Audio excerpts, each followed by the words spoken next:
Здравствуйте!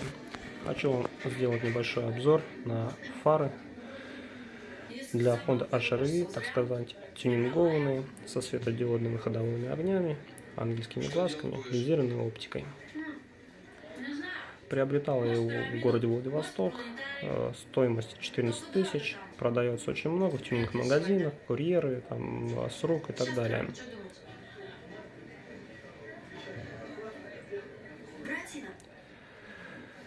Приобретал я его, привозил мне курьер, ну как привозил. Через какое-то время он позвонил, сказал, я города толком не знаю, поэтому давайте я вам назову адрес, я вот нахожусь здесь вот, ну, если сможете, подъехать и заберите. Ну, я подъехал, естественно, забрал. И, в общем-то, установив, проездил полдня и снял. Сейчас я вам покажу, что это из себя представляет. Эти фары — это голимый Китай, самое подполье, которое только может быть. Лампы. На ближний свет стоят цоколь H7, на дальний свет стоит цоколь H1.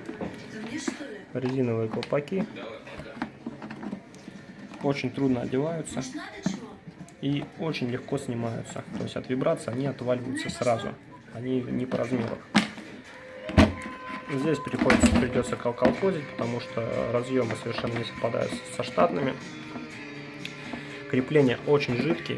Вообще весь корпус сделан из мягкого пластика, очень хрупкого, который чуть по ощущениям как резиновый и сразу же начинает ломаться. То есть чуть маленечко.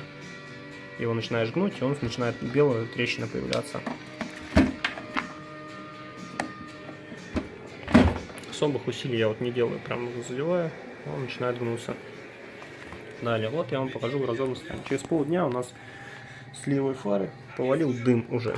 Остановился, потом подъехал к дому, разобрал, посмотрел, что к чему. То есть внутри у нас все это дело сделано из нетермостойкого пластика. Вот как он оплавливается. Это просто от света ближнего. Вот она линза. Линза, я на второй фаре тоже посмотрел, крепко не закреплена. Она внутри там болтается как может, трясется. То есть может даже от вибрации тоже переломиться. Крепление само. Отражатель, если мы обратим внимание, тоже уже подгорел. То есть также он сделан не из термостойкого какого-то материала, а из обычного китайского пластика. Вот так выглядит это все тоже внутри здесь. Стекло. Ну что могу сказать? Ангельские глазки, они сделаны тут тоже достаточно на большом расстоянии находятся светодиоды, и поэтому ярко выраженные просто точки идут, а не какой-то цельный огонь. Крайне не рекомендую вам приобретать данный вид фар, потому что это деньги на ветер. Спасибо за внимание, до свидания.